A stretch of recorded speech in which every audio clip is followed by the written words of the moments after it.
बोल वृंदावन बिहारी लाल की जय। जय हो।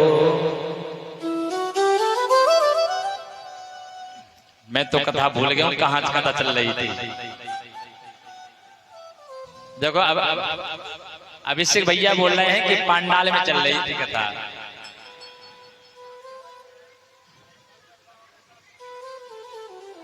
बगीचा पांडाल में कथा चल रही थी, हैं? सही है, गलत नहीं है, सही है।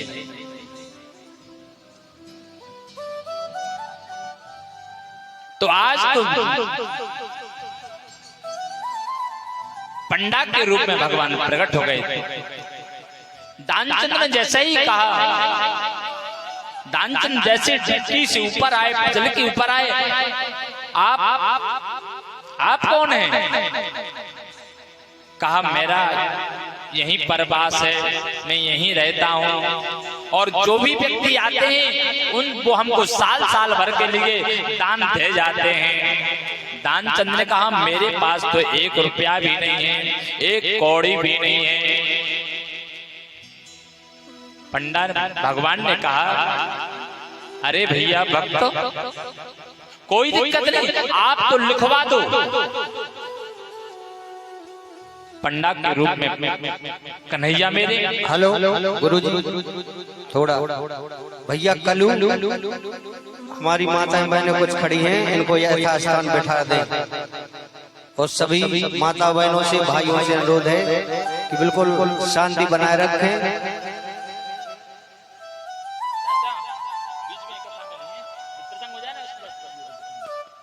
बोले वृंदावन बिहारी लाल की जय। दानचंद ने कहा मैं, मेरे पास तो कुछ है नहीं। पंडा के रूप में परमात्मा कहा मैं तो ऐसा कुछ लिखवा दो तब भी चलेगा। कहा ठीक है लिखो। एक धेला लिख दिया। क्या लिखा? धेला। पहले धेला चलते थे, अब तो दानचंद अपने घर को आ गए। और जैसे ही दानचंद अपने घर में प्रवेश किए और भगवान पहुंच गए पंडा के रूप में। जय हो जजमान जी, जय हो जजमान जी। दानचंद ने अपने धर्म पत्नी से कहा देवी देखो कौन है।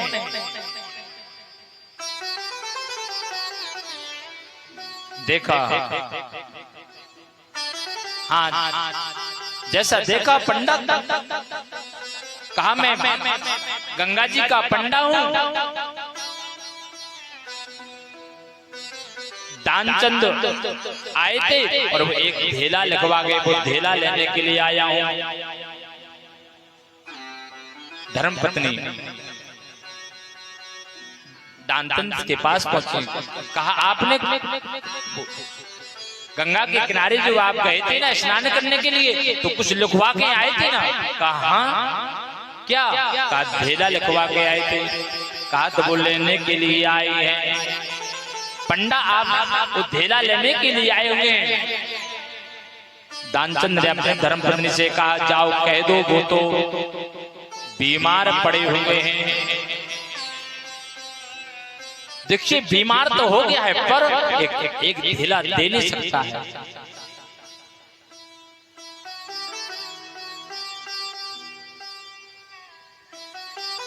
धर्मपत्नी ने कहा जाकर के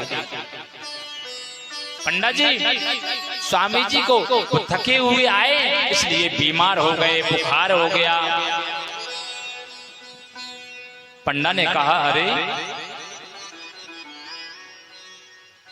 हमारे यजमान को बुखार हो गया हो और मैं चला जाऊं? नहीं नहीं मैं नहीं जाऊंगा।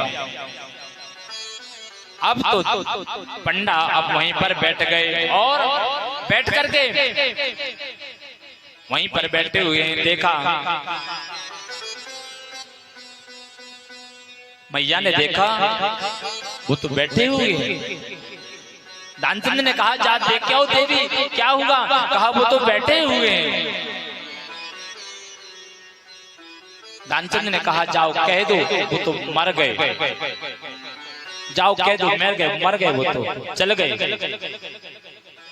अब तो पंडा ने क्या किया, जाकर के पूरे गांव में हल्ला कर दिया कि दानचंद तो चल बसे, दानचंद तो चल बसे। अब तो गांव सारे के पूरे गांव के आदमी आए और जोर जोर से रोने लगे।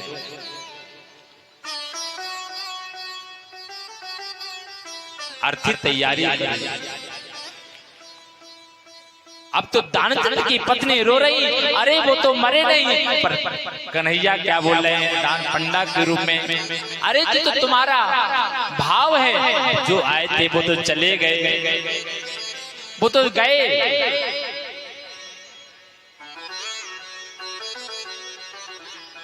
उनकी पत्नी तो सही कह रही है कि वो चले गए थोड़ी, वे तो सांस रोके लेटे हुए। पंडा ने एक नहीं सुनी। दानचंद को दो आदमी ने उठाया, उस चिता पर लिटा दिया, अर्थी पर लिटा दिया और जाकर के चिता पर ले गए। कन्हैया भी सोच रहे, अरे ये कैसा बात है, मर सकता है पर दे नहीं सकता है।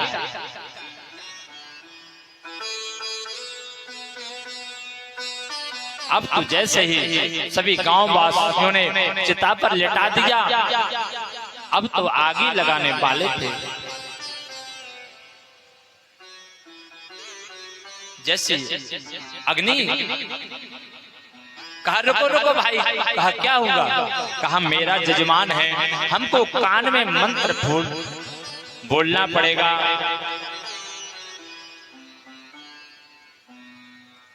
जैसे कन्हैया ने अपना दानचंद के कान में अपना मुख लगाया, कन्हैया बोल रहे हैं, आया हूं बैकुंठ से। वो तो मरा थोड़ी है, वो तो सांस रोके लेटा हुआ है। कन्हैया ने कहा कान में, आया हूं बैकुंठ से। जब इतना सुना दानचंद ने तो अपनी आंखें खोली, और आंखें खोली देखा कि अरे जी तो कोई पंडा है। तुरंत आंखें बंद कर ली।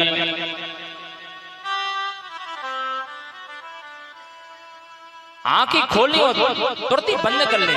अरे कि आया हूं बैकुंठ से, मैं बैकुंठ से आया हूं, आया हूं बैकुंठ से, मांग ले कुछ मांग लो, मैं तो बैकुंठ से आया हूं।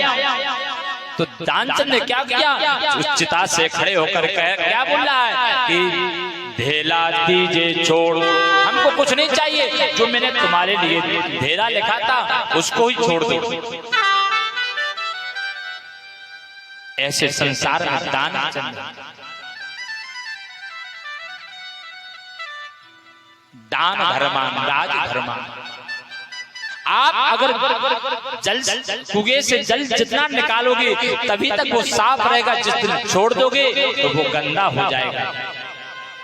दाने न पाने न तो कंकड़े न,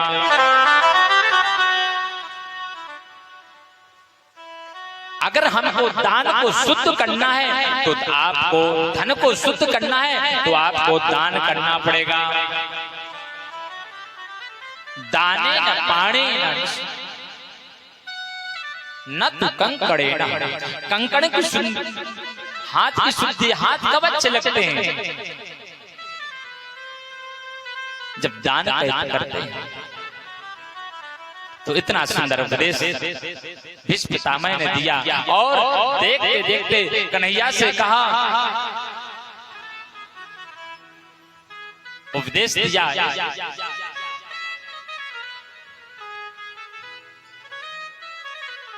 भीष्म पितामह को सुंदर, भीष्म पितामह ने युधिष्ठिर के लिए उपदेश दिया कि दान धर्मान राज धर्मान मोक्ष धर्मान विभागसा स्त्री धर्मान भगवत धर्मान साम सब वेदना।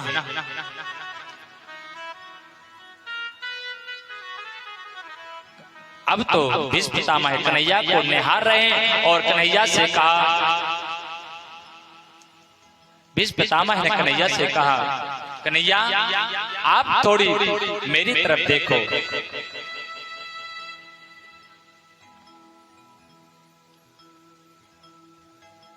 इतना देखते देखते कन्हैया ने अपने बुद्धि रूपी बेटी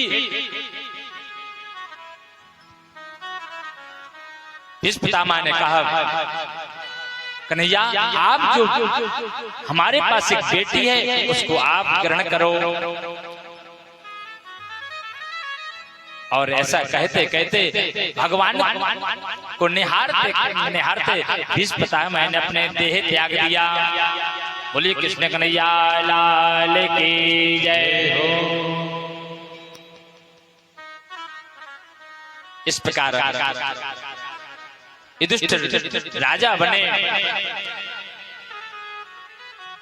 सुंदर राजपाट चलने लगा। राजपाट चल रहा था सुंदर। अब तो कन्हैया ने कहा, मैं अपने धाम को जा रहा हूं, हम भी अपने द्वारकाधीश जा रहे हैं। सबने कहा ठीक है। कन्हैया तो युधिष्ठिर ने कहा नहीं, अकेले नहीं जान देंगे, साथ में युधिष्ठिर को अर्जुन को भेजा। अर्जुन द्वारकाधीश पहुंचाने के लिए गई।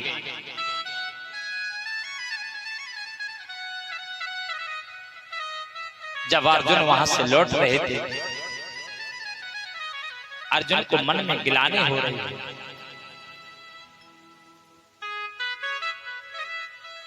जब तक कन्हैया थे, कन्हैया के हाथ में सब कुछ था। कितने बड़े बड़े योद्धाओं को, कौरवों को मार दिया। किसकी कृपा से? कन्हैया की कृपा से। आज यहाँ भीलों ने गोपियों, अर्जुन ने कहा आज तुम कुछ नहीं।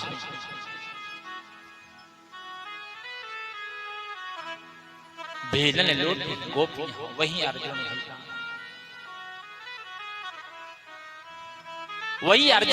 वही गांडीव धनुष से कुछ नहीं कर सके अर्जुन।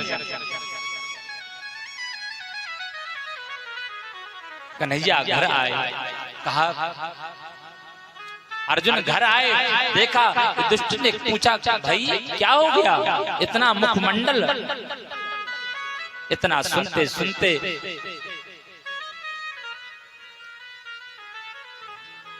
कुंती ने कहा कन्हैया हमारे बीच से नहीं रह गए, जो कुछ किया सब कन्हैया ने किया। इतना कहते कहते कन्हैया ने, कुंती ने अपना देह त्याग दिया। जिस प्रकार राम जी ने, दशरथ जी ने राम राम कहीं राम कहीं, राम राम कहीं राम, तनु परिहरि रघुबर बिरहे राय गयौ सुरधाम। जिस प्रकार दशरथ जी ने प्राण त्याग दिए, उसी प्रकार कुंती ने अपने प्राण त्याग दिए। और पांचों के पांच पांडव स्वर्गारोहण के लिए हिमालय पर्वत पर चले गए।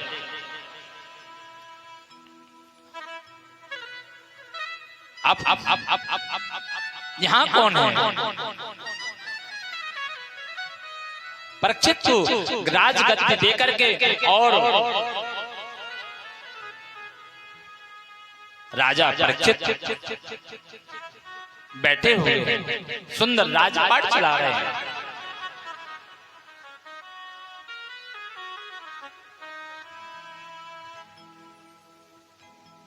परीक्षित ने अपना राजपाट चला रहे हैं, अच्छे रह रहे हैं, कोई दिक्कत नहीं।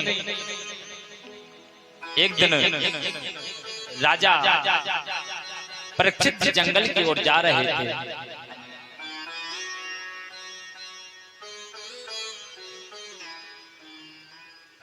किसी भी प्रकार से कोई अत्याचार नहीं था। परीक्षित के राज में किसी भी प्रकार का कोई अत्याचार नहीं, बड़े सुंदर राज चल रहा है। यहाँ पर सूत जी महाराज कहते हैं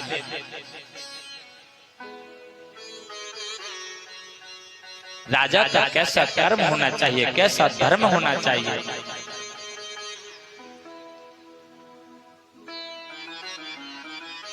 यहाँ राजपाट चल रहा। एक बार की बात है, सुखदेव जी स्वामी कहते हैं व्यास जी महाराज से पूछा सुखदेव जी का जन्म कैसा हुआ। तो एक बार माँ पार्वती माँ पार्वती शंकर जी में वार्तालाप कहा। बाबा नारद जी ने कहा, शंकर जी के पास पहुंचे। शंकर जी कहीं जा रहे थे। बाबा कहाँ जा रहे हो? कहा मैं आ रहा हूं। जाकर माँ पार्वती के पास पहुंचे। नारद जी ने माँ को प्रणाम किया। माँ प्रणाम करता हूं। नारद जी माँ पार्वती को माँ मानते हैं और माँ पार्वती नारद जी को अपना पुत्र। आइए नारद जी आइए, क्या बात है? नारद जी ने कहा इस संसार में कैसे कैसे व्यक्ति हैं, कोई संसार में किसी का नहीं है, कोई किसी को प्यार नहीं करता, सब बिना स्वार्थ, सब जितने भी संसारी लोग हैं सब स्वार्थ के हैं। माँ पार्वती ने कहा नारद कैसी बात करते हो? हमारे स्वामी तो इतना हमको प्यार करते हैं, इतना दुलार करते हैं। कहा नहीं प्रभु, माँ ये तो सब कहने की बातें हैं। नहीं माँ ने कहा कि नहीं सही कह रहा हूँ। कहा ये बताइए जो शंकर जी नर मुन्नों की माला पहने ये किसकी माला है? इस बात को सुना कहा हाँ सही बात है। नारद जी तो अपनी वीणा बजाते बजाते आ गए। यहाँ जब बाबा आए तो देखा माँ उदास बैठी। कहा बाबा ने कहा देवी क्यों उदास, क्या कारण है? कहा आप बड़े विचित्र हैं और जितना वास्तव में शंकर जी जितना प्यार करते संसार में कि कोई किसी को नहीं कर सकता है।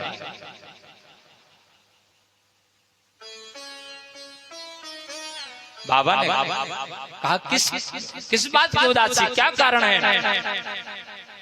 कहा ये बताइए अगर वास्तव में आप प्यार करते हैं तो जो मुन्नों की माला धारण की है ये किसकी माला है? आपने हमको एक कभी नहीं बताया। शंकर जी इतना प्यार करते हैं कि जो अपना गुरु मंत्र कभी किसी को नहीं बताना चाहिए। गोपनीयम गोपनीयम गोपनीयम प्रतना, गुरु मंत्र जो होता है गुप्त होता है। पर बाबा माँ पार्वती को बताते हैं आप आज हमारे स्वामी का दर्शन हमको कैसा हुआ।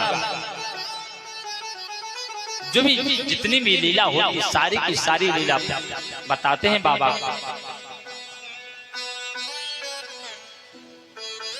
कहा देवी अगर कोई सच्चा प्यार करता है तो हमसे ज्यादा कोई प्यार नहीं करता।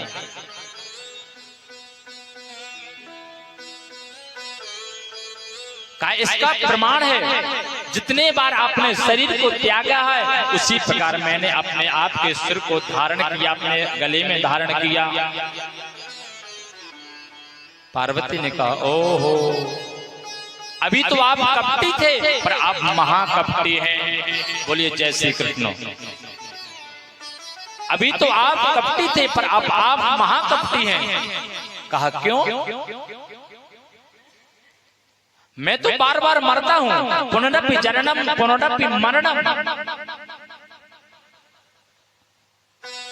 हमारा मरना आना जाना बना रहता है। कहा आपने क्या किया? कहा मैंने अमर कथा श्रवण की। अमर कथा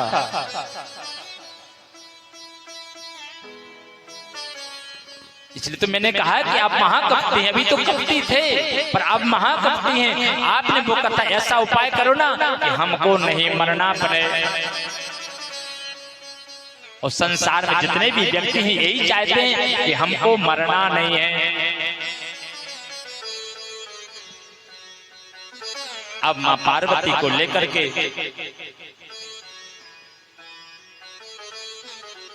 एक घोर जंगल में जाकर के हिमालय पर जाकर के मां पार्वती को बिठाया और बैठ करके कहा, देवी मैं आपको कथा श्रवण करा रहा हूं और आप हुंकारी बनना। इस प्रकार से वार्तालाप किया। यहाँ पीछे क्या हुआ, एक तोता तोती